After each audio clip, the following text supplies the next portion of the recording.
Hallo, mein Name ist Samantha und ich bin von Richtig Deutsch sprechen. Heute übe ich mit dir die 11 schwierigsten Wörter im Deutschen. Ja, wir haben schon wirklich komische Wörter im Deutschen und auch so lange Wörter im Deutschen. Die 11 schwierigsten stelle ich dir heute vor. Und du hast natürlich auch Zeit nachzusprechen. Wie du weißt, sprechen lernt man durch Sprechen, deshalb sprich fleißig nach, damit du das Sprechen auch trainierst. Ganz viel Freude mit diesem Video. Bevor ich dir dieses Video vorstelle, möchte ich mich bei meinen Freunden von Seedlang bedanken, die es ermöglicht haben, dass ich dich mit diesem Video beim Deutschlernen unterstütze. Jeremy hat eine App entwickelt, die es dir ermöglicht, interaktiv Deutsch zu lernen und Deutsch so besser zu verstehen und auch zu sprechen. Kari und das Team von Easy German kennst du sicherlich schon. Sie haben die Übungen für die App mitentwickelt. In der Seedlang-App findest du großartige Lektionen, mit denen du dein Deutsch praktisch anwenden kannst. Der Pfirsich, die Pfirsiche. Die App ist nicht nur für Anfänger geeignet, sondern auch für Deutschlernende mit Mittelstufenniveau und einem fortgeschrittenen Niveau. Der Anarchismus, die Anarchismen. Die Lektionen kannst du dir ansehen, anhören. Ich habe Kicker gespielt. Nachsprechen und dich sogar selbst aufnehmen. Ich habe Kicker gespielt. Auf diese Weise lernst du fließender, sicherer und natürlich auch mit mehr Wortschatz Deutsch zu sprechen. Mit den Übungen, die alltägliche Situationen enthalten, kannst du Deutsch schneller lernen und dir die Wörter besser merken. Bist du bereit, dein Deutsch auf ein neues Level zu bringen? Die App kannst du dir hier herunterladen. In der Beschreibung unten findest du nähere Informationen zu Seedlang und der App. Und jetzt lass uns mit den schwierigen Wörtern starten. Nummer 1. Das Rührei. Rührei. Wir haben hier einen Vokaleinsatz. Ei, Ei. Wir sagen nicht Rührei, Rührei, sondern Rührei. Das R ist ein Rachen-R. Wenn du es vorne sprichst, ist es auch nicht so schlimm. Wenn es dich nicht stört, das ist auch in Ordnung. Du kannst auch sagen Rührei. Ja? Oder du sprichst das Rachen-R aus. Dazu habe ich auch schon mal Videos erstellt. Sieh sie dir sehr, sehr gerne an, falls du das R noch nicht bilden kannst und es üben möchtest. Bei Ü geht die Zunge ein bisschen nach vorne. Stell dir eine Zitrone vor, Ü, in die du reinbeißt. Ü, Rü, Rü. Und drücke die Zunge ein bisschen nach vorne, die Zungenspitze gegen die unteren Schneidezähne. Ü, Ü, Rühr, Rühr. Das zweite R ist ein vokalisiertes R.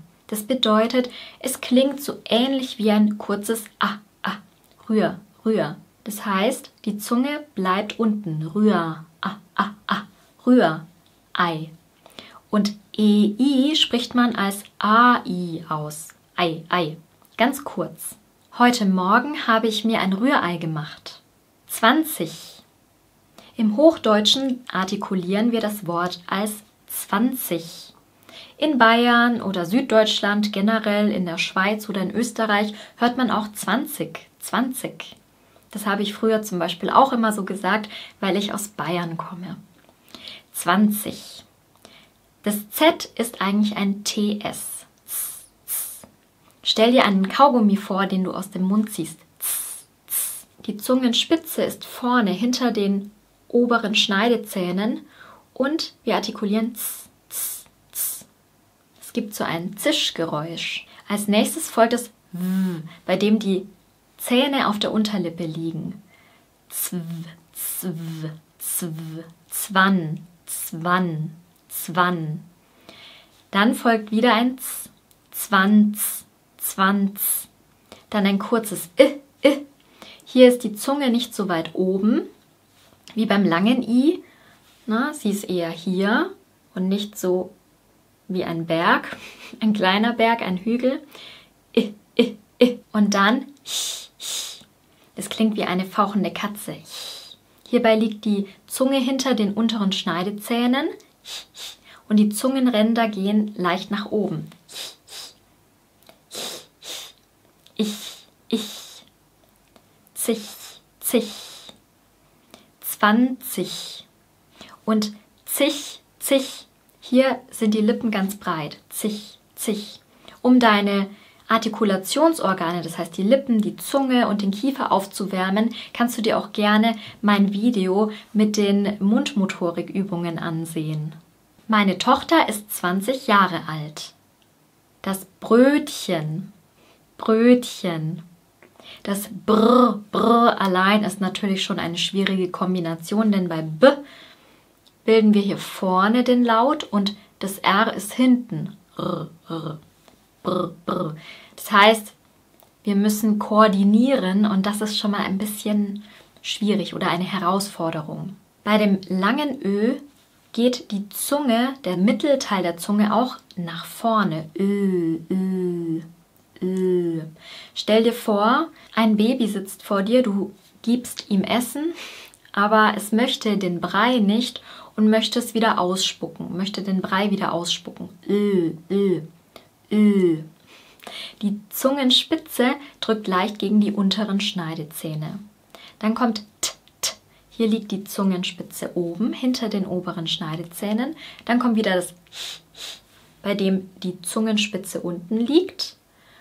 Dann folgt der Schwarlaut. So, ich habe keine Lust. Ja, die Zunge liegt ungefähr so im Mund. Und dann geht die Zungenspitze wieder nach oben. N, n.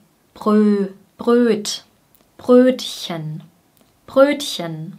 Am Sonntag gibt es bei uns immer Brötchen zum Frühstück. Früchte, Früchte. Schon wieder ein Wort mit dem Rachen-R. F wird gebildet wie W, aber ohne Stimme. Das heißt, die Zähne liegen auf der Unterlippe. F, f, f. Du kannst fr, fr sagen oder fr, fr. Ja, bei fr, fr, bei dem Ö artikulieren wir ein kurzes Ö. Stell dir vor, du hebst einen schweren Gegenstand hoch. Der Mittelteil der Zunge kommt wieder ein bisschen nach vorne. Die Zungenspitze liegt hinter den unteren Schneidezähnen. Und dann kommt gleich, das heißt, die Zungenspitze bleibt unten. Aber der Mund, die Lippen werden breit. Te. Am Ende kommt wieder der Schwarlaut. Keine Lust. Am Anfang fr, fr, fr.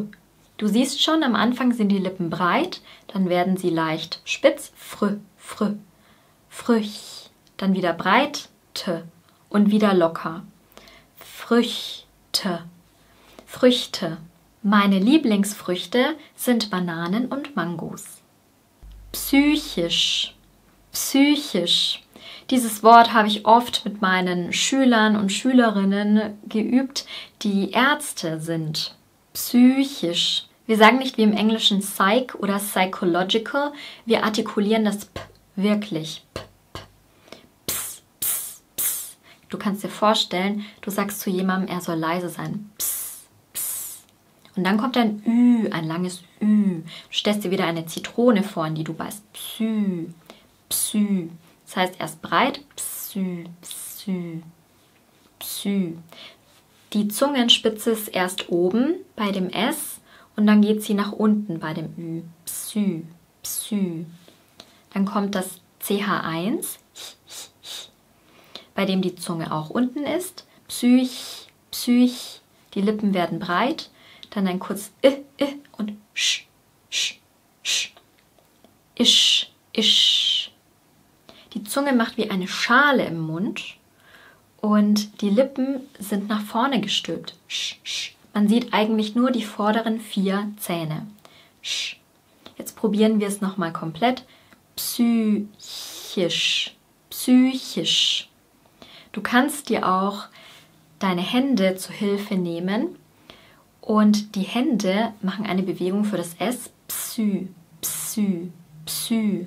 Und dann für das CH1 und für das Sch eine Schale. Psychisch, psychisch. Physisch. Hier artikulieren wir ein F am Anfang, das heißt ein W, aber ohne Luft. F, F. Danach folgt auch ein Ü, Fü, ein langes physisch, physisch. Bei psychisch haben wir ein CH1, bei dem die Zungenspitze unten ist, chisch, und bei dem sch dann nach oben geht, chisch, chisch. Und bei sisch liegt die Zungenspitze schon oben bei S und geht nach unten für das I und geht wieder hoch für das Sch. Sisch, sisch. Physisch. Psychisch bedeutet nicht physisch. Sprechen. Dieses Wort ist mir natürlich besonders wichtig, weil ja mein Kanal richtig Deutsch sprechen heißt. Und ich weiß, dass das etwas schwierig auszusprechen ist. Deshalb üben wir das Wort sprechen gemeinsam. Sch, sch, sp, sp, spre, spre. Bei dem Sch sind die Lippen nach vorne. Sch. Bei P, P liegen sie aufeinander und platzen. P, P, sp, sp. Spr. Dann kommt ein Die Zunge liegt breit im Mund. Ein kurzes Spre, spre. Dann ein CH1. Dann ein Schwarlaut. Und N. Chen, chen. Sprechen, sprechen, sprechen, sprechen. Oder wir können den Schwarlaut auch weglassen und sprechen, sprechen sagen. Kannst du gut Deutsch sprechen? Eichhörnchen. Das EI wird wie ein Ei ausgesprochen. Ei, Ei. Eich. Eich. Dann folgt ein Hör, hör, hör, hör. Stell dir vor, du hustest. Hör, hör. Der Zungenmittelteil geht nach vorne. Und bei dem vokalisierten R liegt die Zungenspitze unten. Hör, hör. Danach folgt ein N. Hörn, hörn, hörn. Chen, chen. Wieder ein CH1, der Schwarlaut und das N. Eichhörnchen, Eichhörnchen. Vor kurzem habe ich in unserem Garten ein Eichhörnchen entdeckt. Röntgen, Röntgen. R, r. Dann folgt ein Stell dir wieder vor, du hustest. Der Zungenmittelteil kommt vor. R, r. Rönn. Bei dem N ist die Zungenspitze oben, genauso wie beim T, T. Und dann beim G hinten, G, G. N, N. Röntgen, Röntgen. Anders bei geröntgt. Hier benötigen wir noch das CH1. G, R, R, Röntgt. Geröntgt. Ich werde nächste Woche geröntgt. Die Röntgendiagnostik führt ein sehr erfahrener Arzt durch. Französisch, Fran, Fran. Bei F liegen die Zähne wieder auf der Unterlippe. Fran, dann folgt das Z, Z, Z. Zö, ein langes Ö, Ö. Die Lippen sind ziemlich stark gespannt und sind leicht nach innen gezogen. Ö, Ö, Ö. Sisch, sisch. Hier ist wieder die gleiche Endung wie bei physisch. Französisch oder französisches. Zum Beispiel ein französisches Lokal. Hier haben wir am Ende noch ein ES, ein Schwarlaut und ein S. Es. Französisches. Sches. Bei dem Sch gehen die Lippen vor und bei dem S sind sie breit. Sch, sch, Schiss, Schiss, Französisches. In Frankreich wird Französisch gesprochen. Und zu guter Letzt Schlittschuhlaufen mit dem Sch, Sch, Schl, Schl, Schl. Die Zungenspitze ist schon oben bei dem Sch und bei dem L bleibt sie auch oben, Schl. Aber wir sagen nicht Schl, Schl. Die Zunge hängt nicht so durch, sondern sie ist ziemlich flach am Gaumen. Schl, Schl. Schle, schle, schle. Dann fällt die Zungenspitze nach unten. Schle. Tsch, tsch, tsch. Wir artikulieren ein T. Sch, tsch, tsch, tsch. Wie im Spanischen. Das CH zum Beispiel. Tsch, tsch. Schlittschuh. Ein langes U. dann lau, laufen, laufen. Schlittschuhlaufen. Die Betonung ist vorne. Schlittschuhlaufen. Wir trennen die Silben Schlittschuhlaufen nicht so extrem, sondern wir verbinden die ersten beiden Silben. Schlittschuh, sodass es wie Tschuh klingt. Schlittschuh. Schlittschuhlaufen. Wir können den Schwallaut auch weglassen und sagen Schlittschuhlaufen, laufen. Am Wochenende gehe ich mit Freunden Schlittschuhlaufen. Bei welchen Wörtern hast du Schwierigkeiten, sie richtig auszusprechen? Schreibe sie gerne in die Kommentare. Das interessiert mich sehr und mit Sicherheit auch die anderen Deutschlernenden. Ich hoffe, dass das Video für dich hilfreich war. Wenn ja, dann gib ihm gerne ein Gefällt mir und abonniere auch sehr gerne ganz kostenlos meinen Kanal Richtig Deutsch sprechen. Auf meinem Kanal findest du jede Woche neue Videos zum Deutschlernen und zum Deutschsprechen. Jetzt wünsche ich dir ein fantastisches Wochenende, bleib gesund und denk immer daran, dass du wertvoll bist und dass die Welt dich braucht.